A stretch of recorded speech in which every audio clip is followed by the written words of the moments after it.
I, the second unveiling, the hand that weaves the cage. In our first transmission, you were initiated into the low magic of covert manipulation. You were armed with the gnosis to see the individual weapons, the chilling silence, the alchemical guilt, the tyranny of tears. You can now see the daggers where before you only felt the wounds. But, as we hinted in the closing echoes of that first rite, what if those daggers are not wielded at random? What if the skirmishes you now recognize are in fact meticulously timed phases in a much grander, more devastating war? A war designed not merely to win momentary compliance, but to achieve the total, unconditional surrender of your very soul. Welcome, Initiate, to the second, more perilous unveiling of the Siren Cipher. Today, we deconstruct the grand deception, the five-phase cycle of emotional warfare wielded by the master manipulator, the narcissistic seductress, to systematically dismantle a man's frame, addict his nervous system, and forge the unbreakable chains of a trauma bond. This is not a theory. This is a blueprint, a chillingly predictable, terrifyingly effective campaign map that has been played out in the private theaters of love and ruin for centuries. To understand this sequence is to gain the strategic foresight of a general, to see not just the soldier at your gate, but the entire arc of the war being waged for your psychic territory. The architecture of addiction, the science of the soul cage. Before we unveil the five phases, you must understand the core principle that powers this entire insidious engine: intermittent reinforcement. This is a law of behavioral psychology so potent it governs everything from a gambler's addiction to a slot machine to a lab rat's desperate pressing of a lever. The principle is simple. Rewards given unpredictably, intermittently, create a far more powerful, more obsessive craving than rewards given consistently. The brain becomes hooked not on the reward itself, but on the agonizing, thrilling, dopamine-fueled hope of its potential arrival. The master manipulator, consciously or with chilling instinct, understands this better than any scientist. She does not offer you consistent love. She offers you an excruciatingly unpredictable cycle of affection and cruelty, of presence and absence, of adoration and contempt. She turns her very affection into a variable ratio reward system. Your heart, your nervous system becomes her personal slot machine, and you will pull the lever again and again and again, pouring your very essence into the game, praying for the jackpot of her fleeting warmth, bankrupting your soul in the process. This, Initiate, is the engine that drives the grand deception. Phase 1. The Love Bombing. The Intoxicating Overture of Idealization. The campaign begins like a myth, a divine flood. Phase 1. The Love Bombing. In this first breathtaking act, she does not merely like you, she anoints you. You are flawless, a visionary, a god among men. She mirrors your soul with terrifying precision, becoming the perfect echo of your deepest desires, your most secret aspirations. The connection feels instantaneous, cosmic, fated.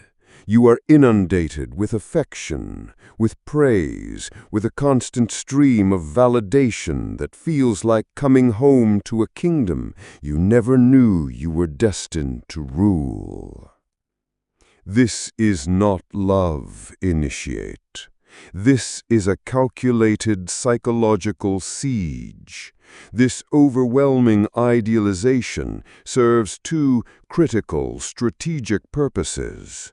First, it completely disarms your critical faculties, flooding your brain with an addictive cocktail of dopamine and oxytocin, making you blind to any red flags, any dissonant notes in her perfect symphony.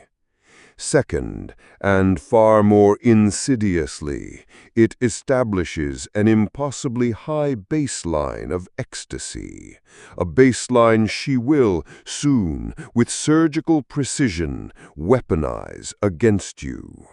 She is not building a relationship. She is building a pedestal from which she intends to watch you fall. Have you ever experienced this dizzying, too good to be true initial onslaught of perfect connection? The feeling of being found with a speed that defies all logic. This gnosis is the first shield against that intoxicating poison. To even be aware of this phase as a potential tactic, as a potential red flag, is to reclaim a sliver of the sovereign ground most men surrender in the first moments of the assault. Phase 2. The withdrawal. The sudden, chilling drought. Just as you are acclimated to the heavens of her adoration, the second phase begins, the withdrawal. Without warning, without explanation, the sun is extinguished. The constant flow of her affection slows to a trickle, then ceases entirely. Her texts become sparse, her touch grows cold, her gaze becomes distant. Where once there was a chorus of praise, there is now that same chilling emotional void we spoke of in our first unveiling, now deployed with strategic intent. Your nervous system, now addicted to the high of her validation, plunges into a state of acute, agonizing withdrawal. Confusion, anxiety, and self-doubt become your new companions. You frantically replay every interaction, every word, desperately seeking the source of your transgression. This is precisely the state she intends to induce. You begin to blame yourself. The power dynamic has been irrevocably inverted. You are no longer the adored king. You are the desperate supplicant, begging for the return of the warmth she has so deliberately, so masterfully withheld.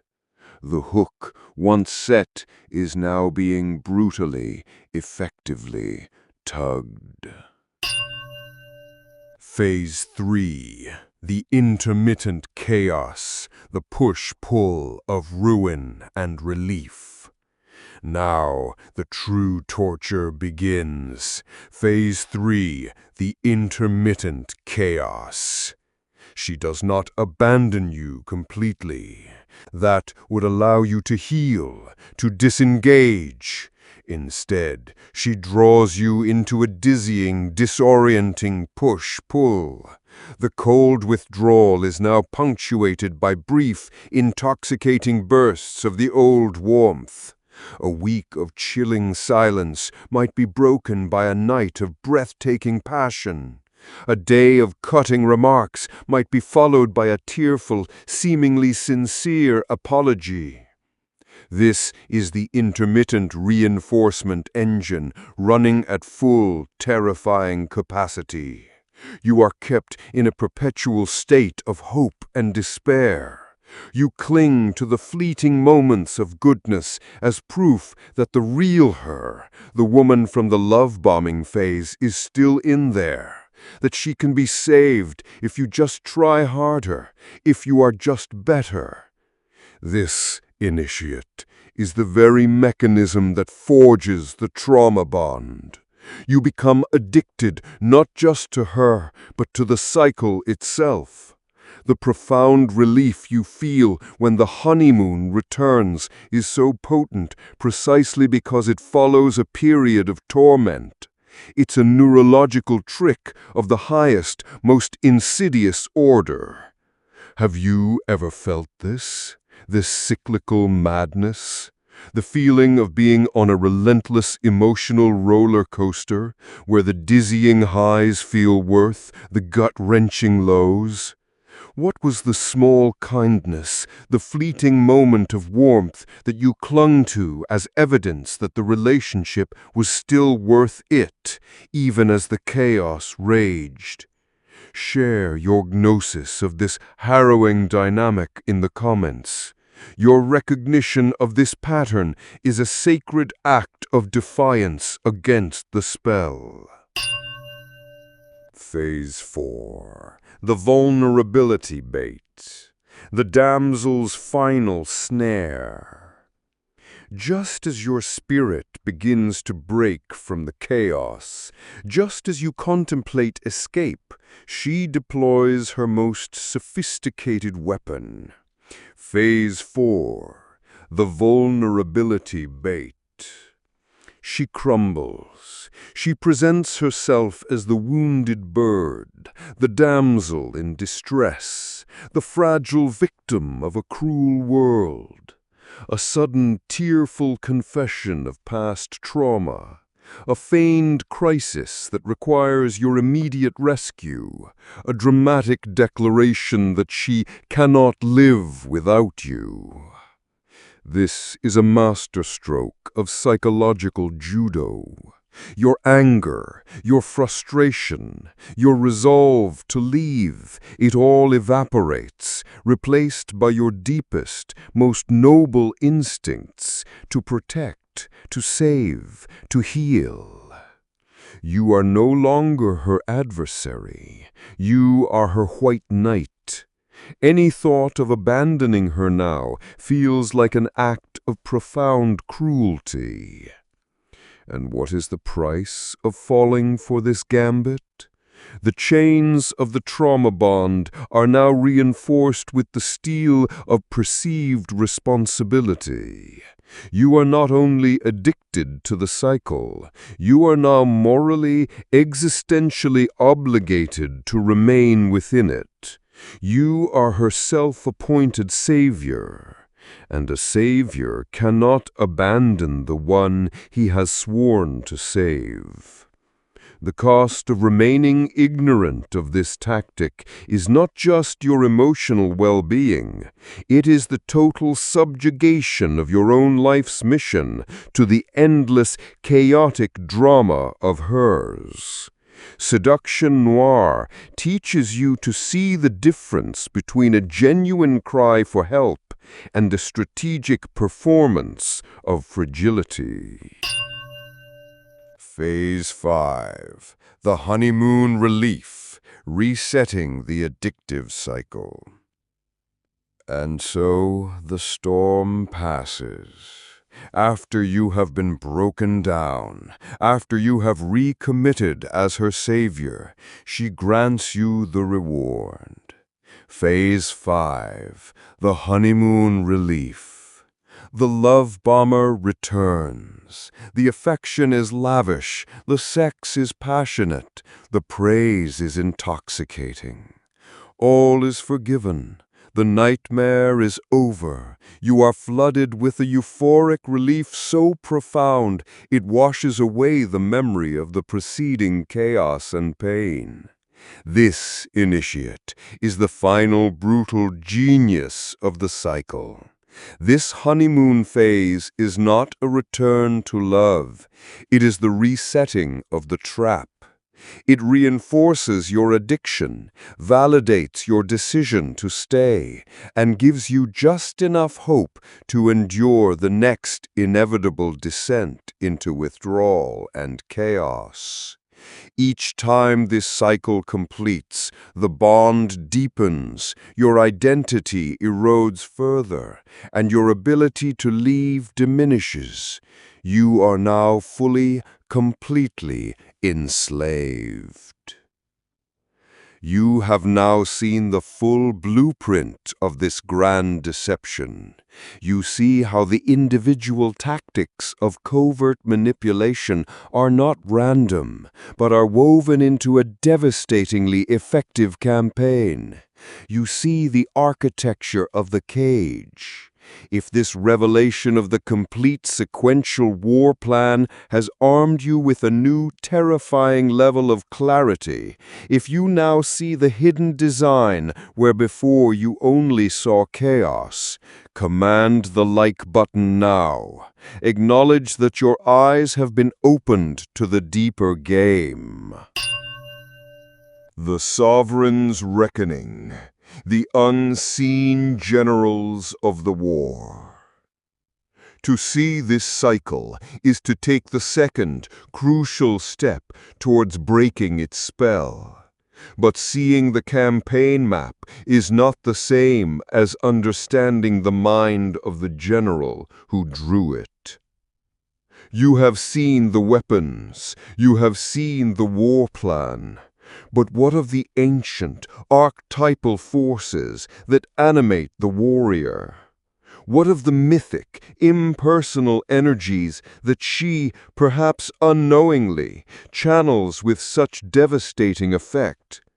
And more terrifyingly, what if your own soul, your own deepest psychology, has been a willing, eager conspirator in your own ensnarement all along? To understand this final, deepest layer, to move beyond her psychology and into the very cosmology of the sex war, this is the ultimate gnosis. This is the knowledge that separates the soldier from the god. What is the single most powerful question this gnosis has raised within you? Is it, how can I possibly fight a foe whose campaign is so perfectly engineered? Or is it the deeper, more terrifying question?